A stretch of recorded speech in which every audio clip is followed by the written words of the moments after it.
Hello, investors. It is Connor Bates, Associate Portfolio Manager with Revere Asset Management. Today is Thursday, July 25th, 4:40 p.m. Eastern Time, coming to you from Fort Lauderdale, Florida, with tonight's Revere Roundup Daily Market Insight video. Market state, we are in a correction, and if we look at the trend gauge over here, we continue to keep the red arrow on market leaders. Some more weakness today and a couple bounces that got sold off into the close. Short term, this is our 21-day EMA. We have the red arrow as well for the S&P 500, although small caps continue to show that RS. Medium term, this is our 50 SMA. We have the green arrow with the yellow for the Qs, and then long 200 SMA, green arrow as well. And with the volatility picking up, good time to remind you guys that nothing serious happens until we have a sustained break below the 200-day moving average. So what happened today? Well, volatility is back, and when I get to the charts, that will be evident. 21 over 21 list was down 0.51%, 8 green, 1 neutral, 12 red, big 8 down 1.04. RG8 with some RS up 0.11, S&P 500 down 0.51, and seeing the equal weight S&P up 0.11. QQQ down 1.11%, continues to lead the way lower. Equal weight down 0.46. Dow up 0.43%, mid caps up 0.93%. Russell 2000, the big winner on the day, up 1.46%. 60/40 minus 0.23%, and in-house GROTECTION down 0.37%. So let's get into some of the charts. So here we got the S&P 500, and we're closing right slightly below the 50-day, 60 basis points. So we give that give or take, but yeah, this is playing pretty textbook like price action. We had the reversal extension, and then we had that break, and then we tried to rally up, rejected at the 21 EMA, and now moving lower. And I'll pull up a 5-minute real quick, and you can see. So right off the open, there was some heavy selling pressure in a lot of the semiconductors, indexes, tech stocks, and there was some panic off the open. Super strong rally into the mid-afternoon, and then ugly close. And that's why the title of the video is Volatility is Back. And you can see a lot of big range on the day. And if we go to the 60-minute, so we close just under this 5,400 support level. So looks like we're coming to fill this gap, give or take a couple points. And then 53.75 is a level to watch.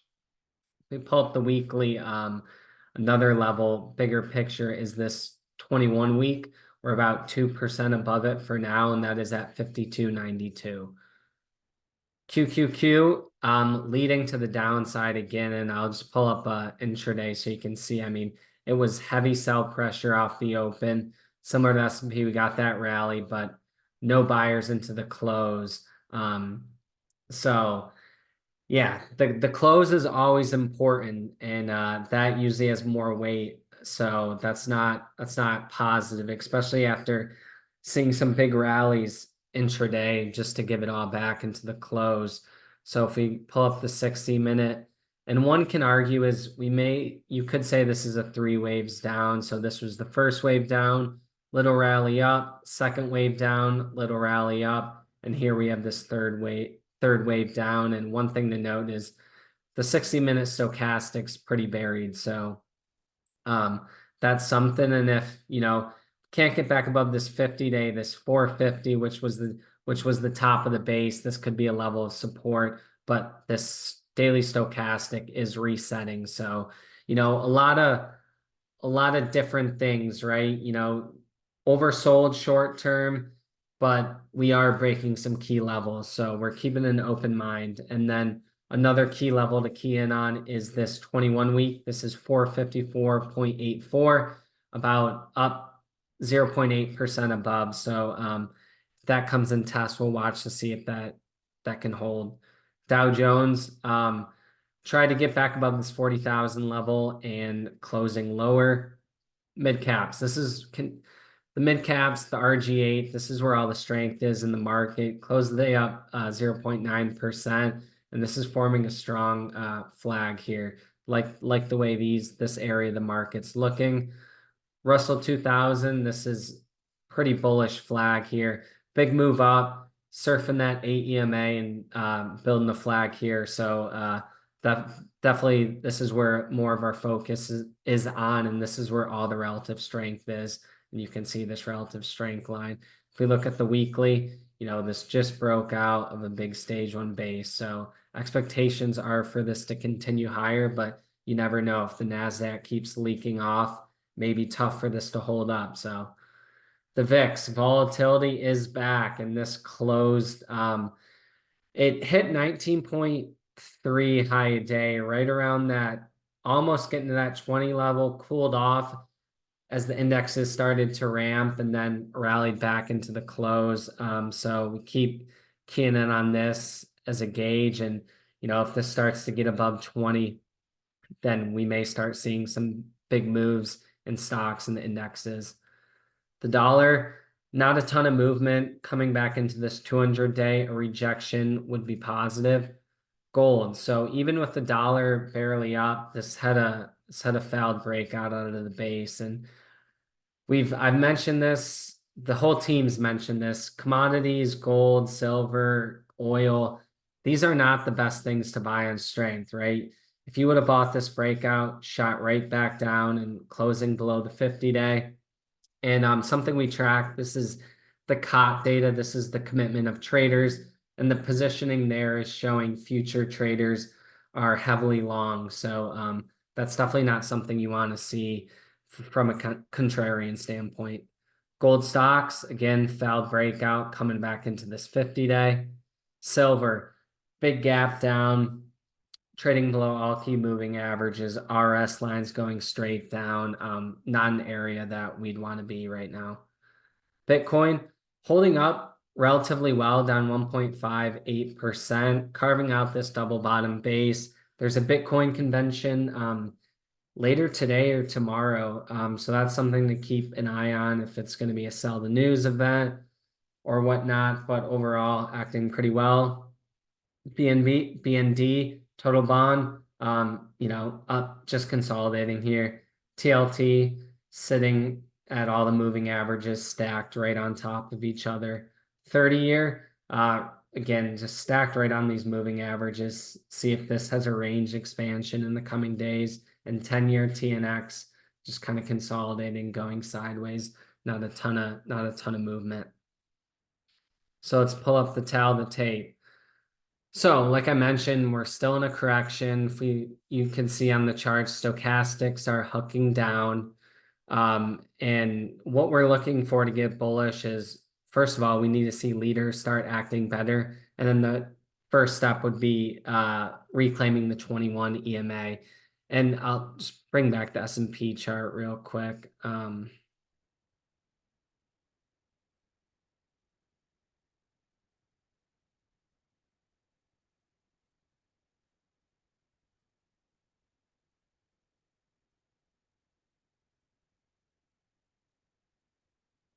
And yeah, so as you can see, the S&P 500, we want to see this get back above the 21 EMA because, yeah, it's right around the 50-day, but a rally into these declining 21 EMA could provide a low risk short entry if the market stays weak. And as you can see, once we broke the 21, we tried to pop back above, but it acted as resistance, and now we're resulting lower. So just an idea.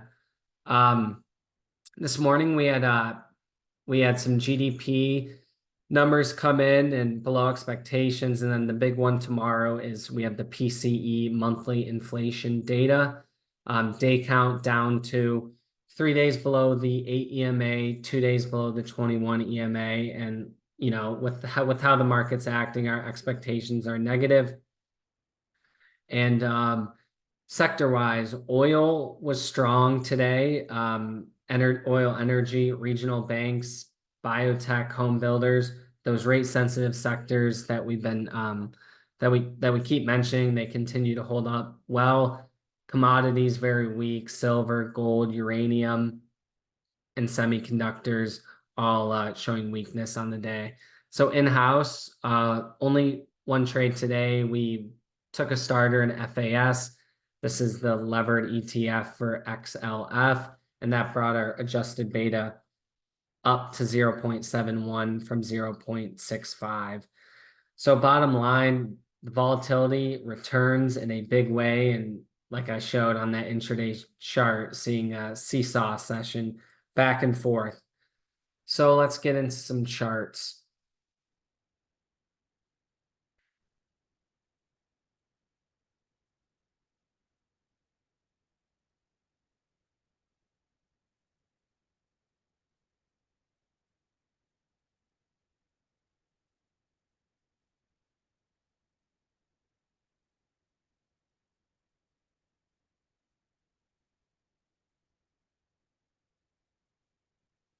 So let's take a look at our 21 over 21 list.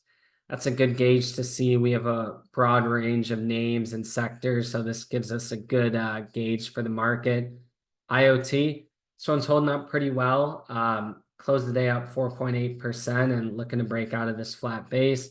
Tesla, getting a bounce today, but it gapped down on earnings. They weren't great.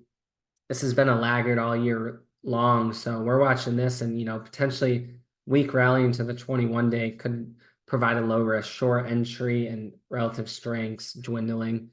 Biotech, this continues to be super strong, forming a little handle here out of this cup, and overall really nice action. And most of the relative strength that I'm seeing in individual stocks are coming from medical and biotech stocks, and the ETF is showing that pretty clear.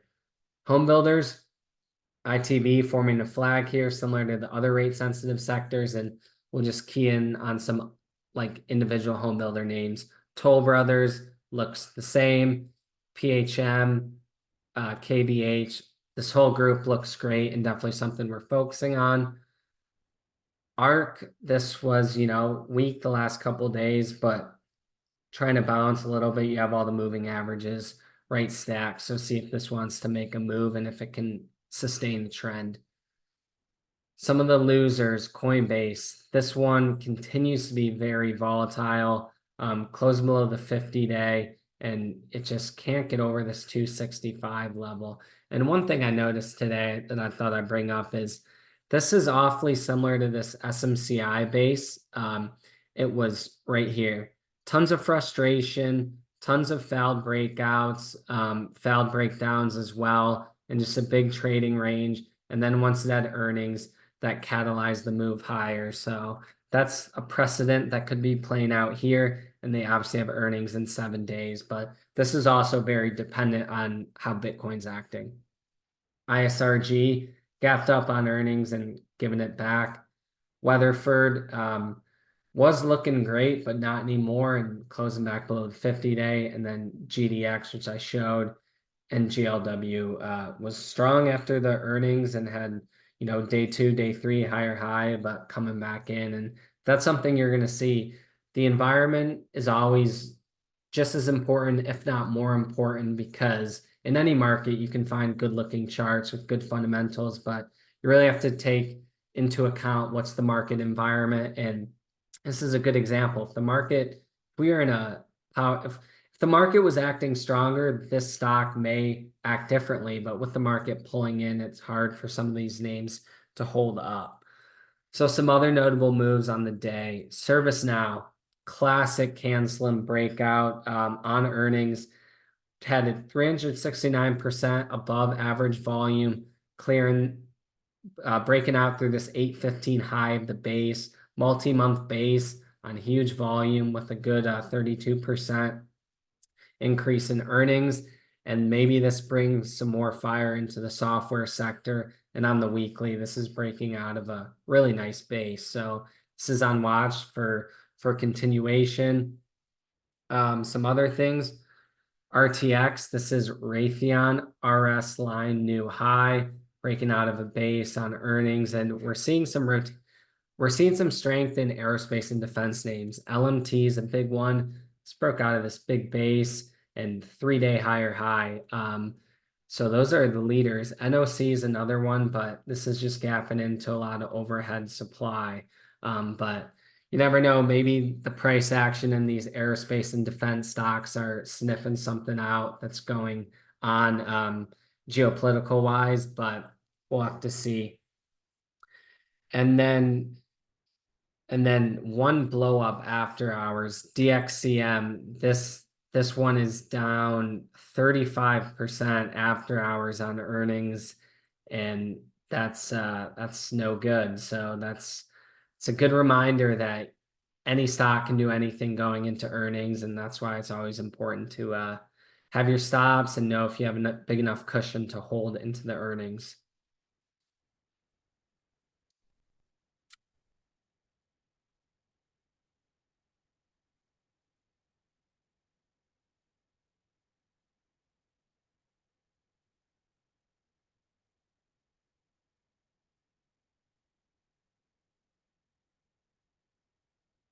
So to summarize, we're seeing a pickup in volatility. The ranges are increasing on the indexes along with individual stocks. The Nasdaq, the QQQs is down about 9% off its highs. It's pulling back into that 21-week moving average. So we'll see if that can hold.